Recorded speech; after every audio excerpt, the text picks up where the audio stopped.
অনেকে তো দেশ ছাড়তে সুযোগ পেয়েছে, আপনি সুযোগ পাবেন কিনা আজকে দেশের জনগণ সেই প্রশ্ন করছে। মৌলানা সাইদির মতো নিরপরাধ মানুষ, বেগম জিয়ার মতো দেশ নেত্রীকে মিথ্যা মামলাকে অবরুদ্ধ করে রাখবেন?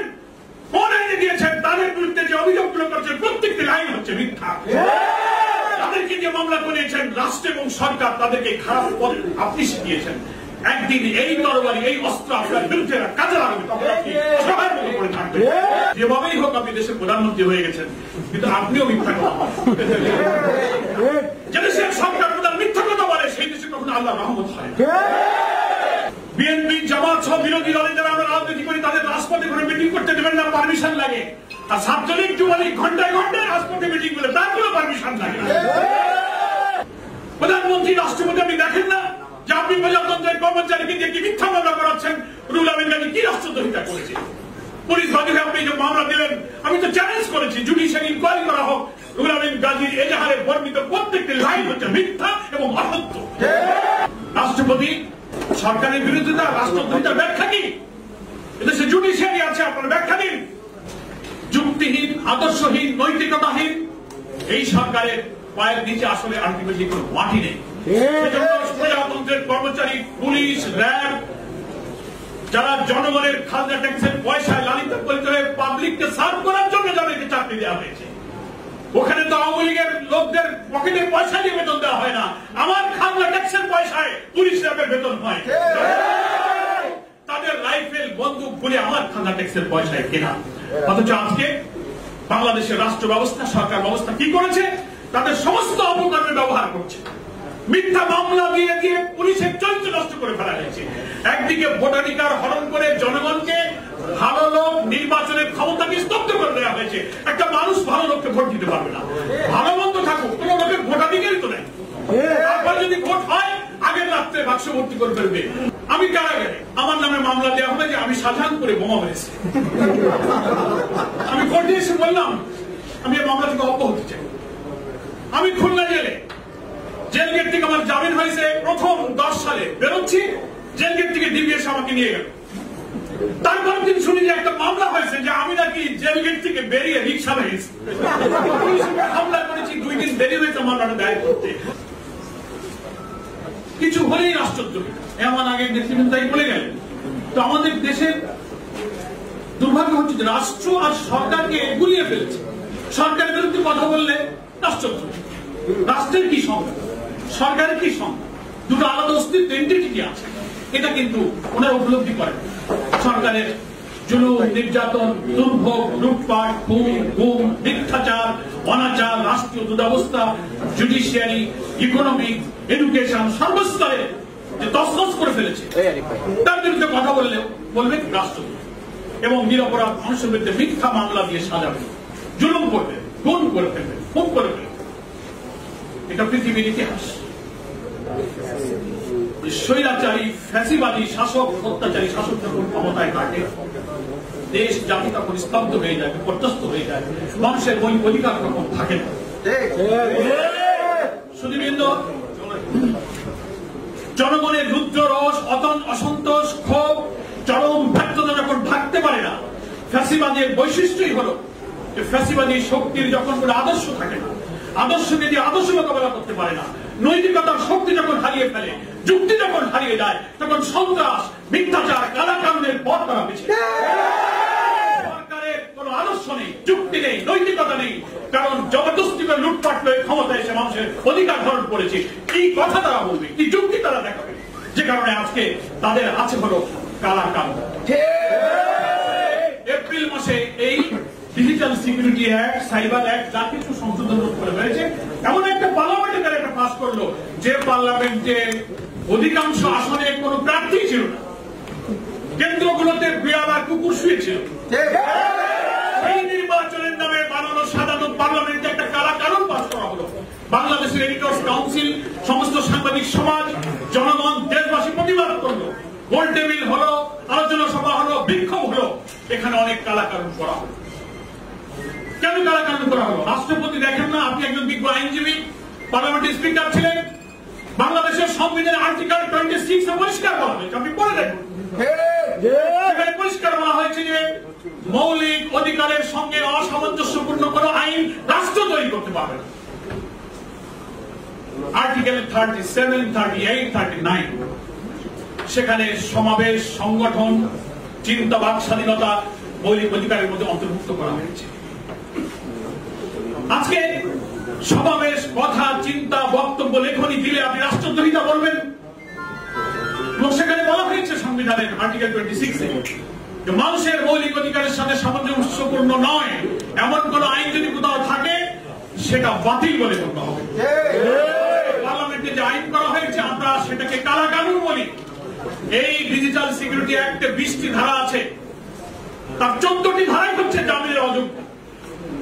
পুলিশকে ক্ষমতা দেওয়া হয়েছে যাকে ইচ্ছা পুলিশ গ্রেফতার করতে পারে। পুলিশ যদি মনে করে যে এই লোক অপরাধ ঘটাইতে পারে, পুলিশ তো ছাত্রলীগের ক্যাডার হয়ে গেছে এখন বেশিরভাগ। মনে করেন লোকটা বিএনপি, জামাত, বিরোধী দল, অপোজিশন, তো উনি তো ভাবতেই পারেন যে মির্জা ফখরুল সাহেব প্রেস ক্লাবে আসছেন, যাচ্ছেন, উনি মনে হয় সামনে গিয়ে একটা আক্রমণ করতে পারেন গাড়ির উপরে। তো উনি মনে মনে ভাবলে ওনার বিরুদ্ধে একটা মামলা দিয়ে দেবেন। এই ডিজিটাল সিকিউরিটি অ্যাক্ট পুলিশকে সেই এখতিয়ার অধিকার দিয়েছে। সেদিন আমি মনে করি রুহুল আমিন গাজীকে যে রাষ্ট্রদ্রোহিতার মামলা দেওয়া হয়েছে, এই আইন হচ্ছে কালা কানুন, এই আইন বাতিল করতে হবে। দেশের আদালতে মৌলিক অধিকার হচ্ছে তার জামিন পাওয়ার অধিকার, অথচ তাকে জামিন দেওয়া হচ্ছে না। একটু আগে আমার বক্তারা বলেছেন, আমাদের কবি লাল টুপি শিকদার ভাই বলেছেন, মাদক, চোর, খুনি, গুন্ডারা মুখ ফুলিয়ে ঘুরে বেড়াবে আর নিরপরাধ সৎ মানুষগুলো তারা কারাবন্দী থাকবে। এটাই হচ্ছে বাংলাদেশের আজকে বাস্তব চিত্র। আমরা পরিষ্কার বলতে চাই, যুক্তিহীন, আদর্শহীন, নৈতিকতাহীন এই সরকারের পায়ের নিচে আসলে আলটিমেটলি কোনো মাটি নেই।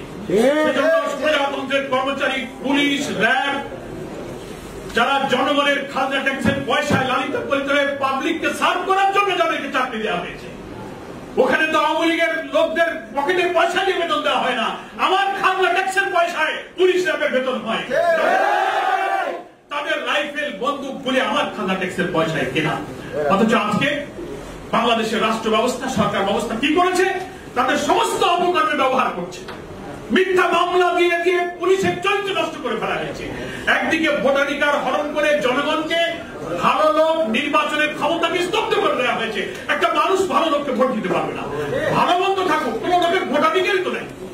তারপর যদি ভোট হয় আগের রাত্রে বাক্স ভর্তি করে ফেলবে, অর্থ গুলি পুলিশ ওসিদেরকে কাজে লাগে তার ভোটাধিকার হরণ করবে।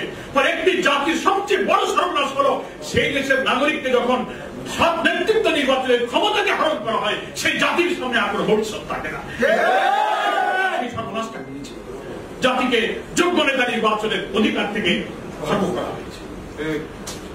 আর পুলিশ, র্যাব, প্রশাসনের সমস্ত জায়গায় যাদেরকে বসানো হয়েছে তাদের সমস্ত অপরাধ, অন্যায় কাজে সরকার এবং রাষ্ট্র তাদেরকে কিন্তু কাল লাগাচ্ছে। কি বলেন, ঠিক কিনা? কারাবন্দী ছিলাম, প্রায় 5 বছর জেল কেটেছি। আমার অনেক বড় বড় অফিসারের সাথে কথা হয়েছে। 36 দিন আমি রিমান্ডে ছিলাম। বাংলাদেশের বড় বড় পুলিশ অফিসারের সাথে কথা হয়েছে। আমি প্রশ্ন করেছি, বলুন আপনারা আমার বিরুদ্ধে 30টা মামলা আপনারা দিয়েছেন, এরকম বাংলাদেশের হাজার হাজার লক্ষ রাজনৈতিক কর্মীর মামলা দিয়েছেন, এজাহারে বর্ণিত প্রত্যেকটি রাজনৈতিক কর্মীর নামে যে মামলা দিয়েছেন, এজাহারের প্রত্যেকটি লাইন হচ্ছে মিথ্যা। পুলিশ বাদী হয়ে এই মামলা যে আপনাদেরকে করালো, আপনাদের বিবেক নাই? আমি কারাগারে, আমার নামে মামলা দেওয়া হবে যে আমি শাহজাহানপুরে বোমা মেরেছি। আমি কোর্টে এসে বললাম আমি এই মামলা থেকে অব্যাহতি চাই। আমি খুলনা জেলে, জেল গেট থেকে আমার জামিন হয়েছে প্রথম 10 সালে, বেরোচ্ছি জেল গেট থেকে ডিবি এসে আমাকে নিয়ে গেল। তারপর দিন শুনি যে একটা মামলা হয়েছে যে আমি নাকি জেল গেট থেকে বেরিয়ে রিক্সা মেরেছি, হামলা করেছি। 2 দিন দেরি হয়েছে মামলাটা দায়ের করতে, অথচ আমাকে গেট থেকে নিয়ে ডিবি অফিসে গিয়ে রমজান মাসে ইফতারের আগে আমাকে নিয়ে যাওয়া হলো। আমার স্ত্রী, সন্তান, আমার জামাইরা জেল গেটে রিসিভ করতে আসলো, তাদেরকে ধরে নিয়ে চলে যাওয়া হলো, সেই মামলাও দেওয়া হলো। তাহলে পুলিশ বাদী? প্রধানমন্ত্রী, রাষ্ট্রপতি আপনি দেখেন না যে আপনি প্রজাতন্ত্রের কর্মচারীকে দিয়ে কি মিথ্যা মামলা করাচ্ছেন? রুহুল আমিন গাজী কি রাষ্ট্রদ্রোহিতা করেছে? পুলিশ বাদী হয়ে আপনি যে মামলা দিলেন, আমি তো চ্যালেঞ্জ করেছি জুডিশিয়াল ইনকোয়ারি করা হোক। রুহুল আমিন গাজীর এজাহারে বর্ণিত প্রত্যেকটি লাইন হচ্ছে মিথ্যা এবং অসত্য। সমস্ত পলিটিক্যাল মামলা, আজকের গায়েবী মামলা, জেলে থাকতে মামলা, জাতীয় নেতৃবৃন্দের নামে গাড়ি পড়ানোর মামলা, ট্রাক আটকানোর মামলা, এই মামলার অন্তত 99% এজাহার হচ্ছে মিথ্যা, ভুল, অসত্য। মাননীয় প্রধানমন্ত্রীকে শ্রদ্ধা রেখে বলি, যেভাবেই হোক আপনি দেশের প্রধানমন্ত্রী হয়ে গেছেন, কিন্তু আপনিও মিথ্যা কথা। যে দেশের সরকার প্রধান মিথ্যা কথা বলে, সেই দেশে কখনো আল্লাহ রহমত হয়। তার অনেক প্রমাণে জাতির কাছে আছে। আপনি পুলিশ বাহিনীকে অপব্যবহার করছেন, মিথ্যা শিখাচ্ছেন, সুস্থ নাগরিকদেরকে মিথ্যা মামলা দিয়ে কারারুদ্ধ করতে শিখাচ্ছেন। আপনি ক্ষমতা থেকে একদিন চলে যাবেন, কিন্তু এদেরকে আপনি যা শিখিয়ে গেলেন, এদের করুণ পরিণতি আপনাদের কিন্তু ভোগ করতে হবে। অনেক পুলিশ অফিসাররা রিমান্ডে আমাকে বলেছে, স্যার আপনারা যখন বাইরে যাবেন, সমাজ যখন পরিবর্তন হবে, কিছু মনে করবেন না, আপনাদেরকে অনুরোধ করি আমাদেরকে ধরে জেলে দেবেন না। দরকারে আমরা এই সার্ভিস শেষ করে আমি লন্ডনে যাবো, ব্যারিস্টারি করবো, বড় বড় সিনিয়র লেভেল নাম বলার দরকার নেই। প্রশাসন এখন অক্টোপাসের মতো বন্দী ফ্যাসিবাদের যন্ত্রণায়, তার সুযোগের অপেক্ষায় আছে। আমি পরিষ্কার বলতে চাই, এখনো ভুল বুঝুন, বিবেকের দংশনে আপনি যদি দংশিত হয়ে থাকেন, আপনার ন্যূনতম যদি বিবেক, মানবতা, হিউম্যানিটি থেকে থাকে, আপনার ভুলের প্রতি আপনি অনুতপ্ত হন, অনুশোচনা প্রকাশ করেন। রুহুল আমিন গাজীকে মুক্তি দিন। আপনি রাজনৈতিক দলের অফিস করতে দেবেন না, মিটিং করতে দেবেন না। আর্টিকেল 37, 38, 39-এ সমাবেশ, মিটিং, মিছিল, চিন্তার স্বাধীনতার ইখতিয়ার আমাকে সংবিধান দিয়েছে। রাষ্ট্রপতি, আপনি সেই সংবিধান জানেন। কোন অধিকারে আপনি রাজনৈতিক দলকে মিটিং করতে দেন না, অফিস খুলতে দেন না, সভা সমাবেশ করে গ্রেপ্তার করেন। এক লাইন লিখলে একটা নিউজ এডিটর, একজন রিপোর্টার একটা সরকারের বিরুদ্ধে কথা গেলে সেটাকে বলবেন রাষ্ট্রদ্রোহিতা। সরকারের বিরোধিতা, রাষ্ট্রদ্রোহিতার ব্যাখ্যা কি? এদেশে জুডিশিয়ারি আছে, আপনারা ব্যাখ্যা দিন। রাষ্ট্র কি তাও আমরা জানি, সরকার কি তাও আমরা জানি। সেজন্য আমি আমার বক্তব্য দীর্ঘ করতে চাই না। আজকে করোনায় যেমন বাংলাদেশটা বিপর্যস্ত, তেমনি ফ্যাসিবাদের জ্বরে বাংলাদেশের নাগরিকদের জীবনও কিন্তু আজকে স্তব্ধ, বিপর্যস্ত হয়ে গেছে। মৌলিক অধিকার নাই, ভোটাধিকার নাই। আমরা পরিষ্কার ভাবে বলতে চাই, নিরীহ নিরপরাধ মানুষকে শুধু ক্ষমতায় থাকার কারণে আইন ভঙ্গ করে, সংবিধান ভঙ্গ করে, মৌলিক অধিকারকে হরণ করে যে কষ্ট দিচ্ছেন, এর চূড়ান্ত দুর্ভাগ্যের জন্য আপনি অপেক্ষা করুন, সে দিন আপনার সামনে আসছে। মৌলানা সাইদির মতো নিরপরাধ মানুষ, বেগম জিয়ার মতো দেশ নেত্রীকে মিথ্যা মামলাকে অবরুদ্ধ করে রাখবেন। কোন আইনে দিয়েছেন? তাদের বিরুদ্ধে যে অভিযোগগুলো করছেন প্রত্যেকটি আইন হচ্ছে মিথ্যা। তাদেরকে যে মামলা করিয়েছেন রাষ্ট্র এবং সরকার, তাদেরকে খারাপ পথে আপনি শিখিয়েছেন। একদিন এই তরবারি, এই অস্ত্র আপনার বিরুদ্ধে কাজে লাগাবে, তখন আপনি সবার মতো করে থাকবেন। কিন্তু আপনার এই অ্যাডমিনিস্ট্রেশন থাকবে, জুডিশিয়ারি থাকবে, আপনার এই অ্যাডমিনিস্ট্রেটিভ মেকানিজম পুরাটা থাকবে, এরা কিন্তু আপনার বিরুদ্ধে কাজে লাগবে। আপনি সকলকে শেষ করে দিতে পারবেন নাকি আপনি কেমন পর্যন্ত ক্ষমতায় থাকার দুঃস্বপ্ন দেখেন? সেই স্বপ্ন দুঃস্বপ্ন, সেই স্বপ্ন বাংলার জনগণ বাস্তবায়ন করে দেবে। একটা সীমা আছে, আমরা সেই পর্যন্ত অপেক্ষা করছি। ধৈর্য ধরা নেই।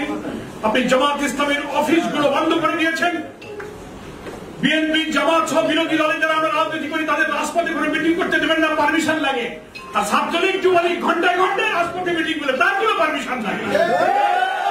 যদি প্রশ্ন করি, এত মিটিং, এত সমাবেশ করে কোন জায়গা থেকে পারমিশন পান? আর আমরা 10 জন যদি আমরা ড্রয়িং রুমে বসে কথা বলি, বলে আপনারা নাশকতার পরিকল্পনা করছেন। আজব। রিমান্ডে আমাদেরকে বলা হলো, আমাদের আমিন জনাব মকবুল আহমদ সাহেব, উনি মৃত্যুবরণ করেছেন রাহিমাহুল্লাহ। কত সজ্জন তার চেহারা। বাংলাদেশের একটা রাজনৈতিক দলের প্রধান, বাংলাদেশের রাজধানীতে তার কোনো বাড়ি নেই, একটা বাসা নাই, তার কোনো ব্যাংক অ্যাকাউন্ট নেই, তার কোনো ট্যাক্স ফাইল নেই। রিমান্ডে চিকিৎসা করেছে, অ্যাকাউন্ট নাম্বার বলে, ব্যাংকের অ্যাকাউন্ট হলে আমার কোনো অ্যাকাউন্ট নাই, ট্যাক্স ফাইল নাই। উনি বললেন, আমাকে কেন আপনি ধরে নিয়ে আসলেন? ওনাকে সব আমাকে ধরা হলো উত্তরায়। আমার এক বন্ধুর বাসায় 4-5 জন আমরা ড্রয়িং রুমে বসে চা খাচ্ছি, রাজনৈতিক দল নেতৃবৃন্দ বসে কথা বলতে পারে না, ধরে নিয়ে আসলেন। তো উনি রাগ করে বললেন যে আপনারা যে আমাকে ধরলেন কেন? আপনারা দেশের মধ্যে ষড়যন্ত্র করতেছেন।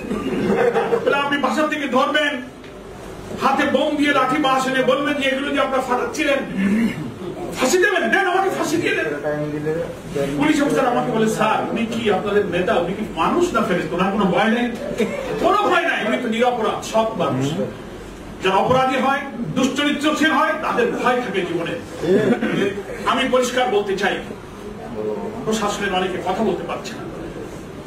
দেশের জনগণের মধ্যে ক্ষোভ ধুমায়িত হচ্ছে। জনতার রুদ্র রোষে কি পরিস্থিতি হবে সারা দুনিয়ার দিকে আপনি তাকিয়ে দেখুন। অনেকে তো দেশ ছাড়তে সুযোগ পেয়েছে, আপনি সুযোগ পাবেন কিনা আজকে দেশের জনগণ সেই প্রশ্ন করছে। আমার বক্তব্য বাড়াতে চাই না। আমার প্রিয় ভাই রুহুল আমিন গাজীকে আপনারা অবিলম্বে মুক্তি দিন। কোর্টের উপরে সরকার যে প্রভাব সৃষ্টি করছেন, জামিন হয়ে গেলে অ্যাটর্নি জেনারেল অফিস গিয়ে আরেকটা আপিল করে বসে। অ্যাটর্নি জেনারেল অফিস তো পলিটিক্যালি মোটিভেটেড। কেন এর চেয়ে বড় বড় খুন অপরাধের জামিন আপনাদের হয়ে যাচ্ছে? 10 মাস তিনি কারাবন্দী, তার সন্তানের কাছে শুনলেন কিডনি নাই, সিভিয়ার ডায়াবেটিস, অসুস্থ পরিবার, প্রতিটি দিন রাত ঘন্টায় ঘন্টায় চরম ভাবে তাদের কষ্টের মধ্যে দিয়ে দিন রাত যাপন করছেন। এই অমানবিক, এই ঘৃণ্য, বেআইনি এই কাজের তীব্র নিন্দা আমরা আজকে এই নাগরিক সমাবেশ থেকে করছি। অবিলম্বে রুহুল আমিন গাজীর মুক্তি দিয়ে এই মানবিক দায়িত্ব পালনের জন্য একটা দায়িত্বশীলতার পরিচয় দেওয়ার জন্য সরকারের প্রতি আমি আহ্বান জানাচ্ছি। সাংবাদিক নেতৃবৃন্দ যে উদ্যোগের কথা বলেছেন, আমরা তার সাথে ঐক্যমত পোষণ করছি। শুধু সভা সমাবেশ সেমিনারে গাজী ভাইয়ের মুক্তি হওয়াটা অসম্ভব। প্রয়োজনে জাতীয়ভাবে দেশভিত্তিক আপনারা নাগরিক সমাজের উদ্যোগে হোক, সাংবাদিক সমাজের উদ্যোগে হোক, ব্যাপক জাতীয় সমাবেশ আহ্বান করুন। সাংবাদিকদের জনগণকে ডাক দিন, যা হয় হবে। সেই সমাবেশে বাংলাদেশের জনগণ গাজী ভাইয়ের মুক্তির জন্য সাংবাদিক সমাবেশের পাশে ইনশাআল্লাহ থাকবে। আমাদের প্রতিরোধ গড়ে তোলার মধ্য দিয়ে এই গাজী ভাইকে আমাদের কারা বন্দী অবস্থা থেকে মুক্ত করতে হবে। আমরা গাজী ভাইয়ের শারীরিক সুস্থতা কামনা করি, তার নেক হায়াত কামনা করি। আজকের সংগ্রামী নেতৃবৃন্দ, সুধীবৃন্দ যারা আজকে এই সমাবেশে উপস্থিত হয়ে গাজী ভাইয়ের মুক্তির দাবিকে আরো সংহত করলেন, উচ্চকিত করলেন, তাদেরকে আমি জামাত ইসলামের পক্ষ থেকে শুকরিয়া জানিয়ে, কৃতজ্ঞতা জানিয়ে আমি আমার বক্তব্য শেষ করছি।